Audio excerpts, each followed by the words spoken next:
De los segmentos que más nos gusta y uno de los segmentos que más disfrutamos. Señoras y señores, arrancamos con el libro gordo de Germán.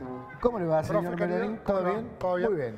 Bueno, hoy tenemos una efeméride política Traemos una interesante. efeméride linda. Interesante, porque los 20 de junio se suele recordar qué pasó en 1973, el Día de la Bandera, cuando venía a radicarse definitivamente Juan Domingo Perón a la Argentina. Muchos se confunden y dicen, volvía Perón después de 18 años de exilio. En realidad, Perón había vuelto un año antes, cuando el famoso paraguas de Rucci. Pero venía finalmente a radicarse a la Argentina en 1973, convencido por su esposa Isabel Martínez y por López Rega, conocido como el Brujo también, de que tenía que volver al país. Él no estaba muy convencido, pero lo que estaban queriendo era obviamente tratar de terminar con el gobierno de Cámpora, que llevaba tan solo un mes. Había asumido el 25 de mayo, Cámpora de 1973, y reacomodar el posicionamiento político que tenía o había ganado la izquierda en ese gobierno de Cámpora y recuperarlo para el peronismo ortodoxo. Recordemos cuando fue lo de Cámpora. La campaña previa a Cámpora era con una promesa de la vuelta de Perón. Sí, era Cámpora al gobierno, Perón al poder. Algo que después se fue diluyendo un poco y muchos de los que llegaron con Cámpora al gobierno no lo tuvieron muy en cuenta Perón como para traerlo al poder. Ahí estamos viendo imágenes históricas.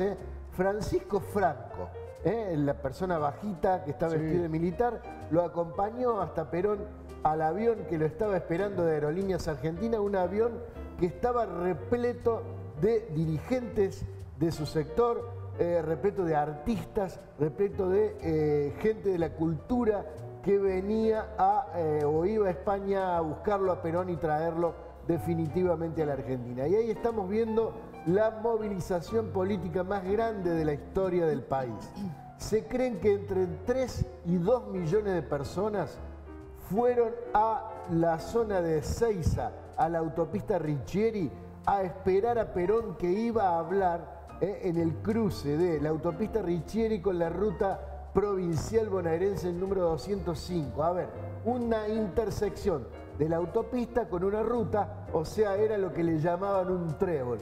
Ahí se había montado el escenario que el gobierno de Cámpora lo dejó librado al azar y se lo ganó la derecha peronista. La ortodoxia sindical manejó el palco donde estaba Leonardo Fabio y Edgardo Suárez como animadores, estaba la Sinfónica de Buenos Aires, se esperaba una jornada de mucha fiesta en Ezeiza. El peronismo lo que buscaba era otro 17 de octubre. Esperaba decirle a Perón, acá estamos para una Argentina nueva, te vinimos a buscar, queremos que llegues al poder real y que encamines a la Argentina hacia un destino de país poderoso, ¿no? O sea, hablaba de la Argentina potencia, pero la grieta de entonces estaba y era un poquito más pesada que la grieta de ahora. La grieta se definía a los tiros. ¿Y qué pasó ese 20 de junio en Ezeiza con 3 millones de personas ahí esperando al líder? Bueno, pasó que mientras el líder venía volando y acercándose hacia la ciudad de Buenos Aires, abajo hubo un cruce entre francotiradores de la derecha peronista apostados en los árboles de los montes de Ezeiza, que tiraban hacia la zona que ocupaban cercana al palco un grupo de montoneros de la columna norte que habían logrado posicionarse en cercanía del palco. La balacera fue tal que dejó alrededor de 20 muertos que se dijeron oficialmente. Se hablan de 200 muertos en realidad y alrededor de medio millar de heridos. Ahí estamos viendo la imagen. Imágenes que corresponden al momento y algunas que son ya posteriores también a la balacera. Hubo gente que caminó 2 días seguidos después de esto porque no podían tomar ni trenes ni colectivos, temerosos de ser asesinados en el camino. Era tanto el nivel, ahí estamos viendo las corridas, fue tanto el nivel de violencia, estamos hablando de balas cruzadas, ¿no?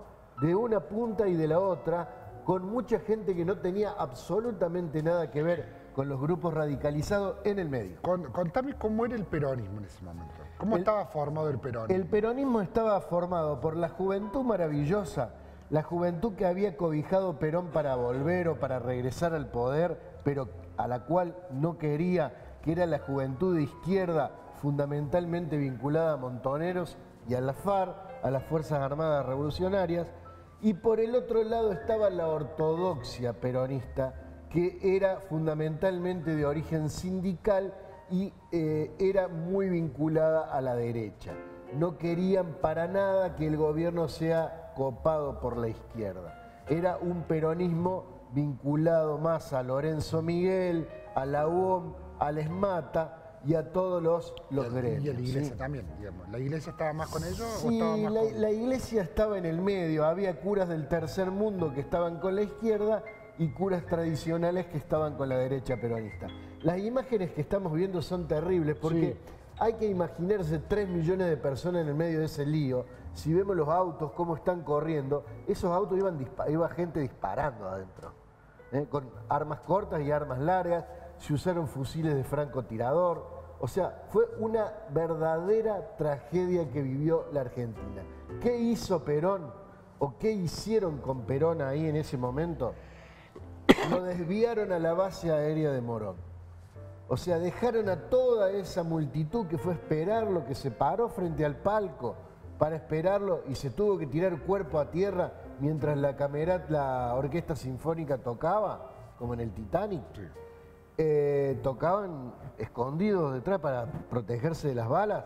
Bueno, ese Perón se dirigió a la base aérea de Morón y dijo un discurso que casi ni mencionó lo que había pasado en Ezeiza hasta esperar tener un conocimiento real y después habló al otro día en su casa de Gaspar Campos, de la calle Gaspar Campos en Vicente López. Pero lo que ocurrió ese día, ese 20 de junio en Ezeiza, fue tal vez la peor tragedia de la política argentina, donde todos concurrieron a ver al líder y terminaron en medio de los tiros. ¿Se esperaba que podía pasar? Sí, se esperaba. Se estaba cocinando una bronca muy interesante entre los sectores que habían logrado llegar al gobierno de la mano de Cámpora o que habían puesto a Cámpora en el gobierno, que era la izquierda. Estamos hablando de todos los sectores vinculados a Montoneros, que habían logrado obtener cargos no solo en las cámaras de diputados y de senadores, sino gobernadores, como en el caso de Córdoba con Obregón Cano, como en el caso de Martínez en Mendoza. Ahí tenían, obviamente, el gabinete era todo vinculado a la juventud y a la izquierda peronista.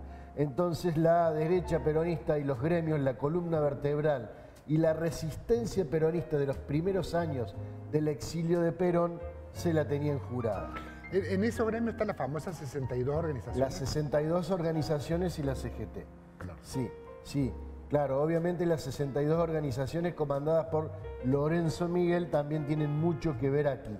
El palco lo manejó un militar retirado de apellido Osinde y Norma Kennedy, una dirigente peronista histórica de muchísimos años, que ellos lograron controlar el palco, y quienes controlaban el palco parece que podían controlar lo que sucedía. ¿La pelea era quién llegaba más cerca del escenario? Esa es la discusión original, ¿no? De mostrarse ante el líder. Nosotros somos los que tenemos la importancia o los que podemos llegar a conducir este país. Cuando Montoneros logra uno de esos lugares de privilegio a la izquierda del escenario, empieza la balacera. Y en el medio de Leonardo Fabio pidiendo tranquilidad en su alocución, se mete una voz que dice: ahora matémoslo. Y cuando sale esa voz, se escucha eso, empieza la gran balacera.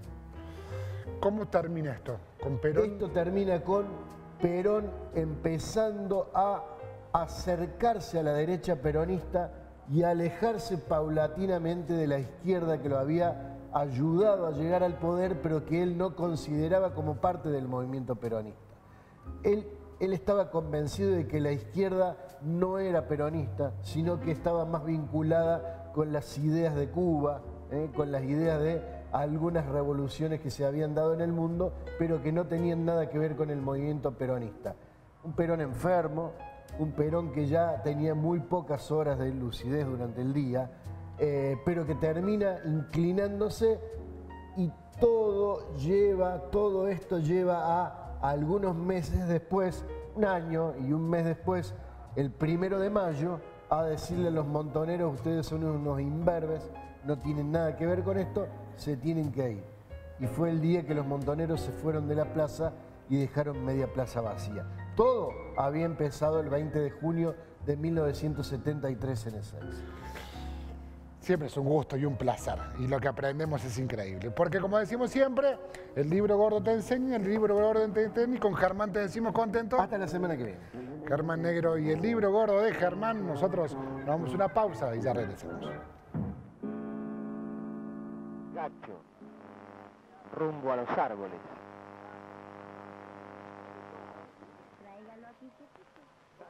Señor, perdón, señor.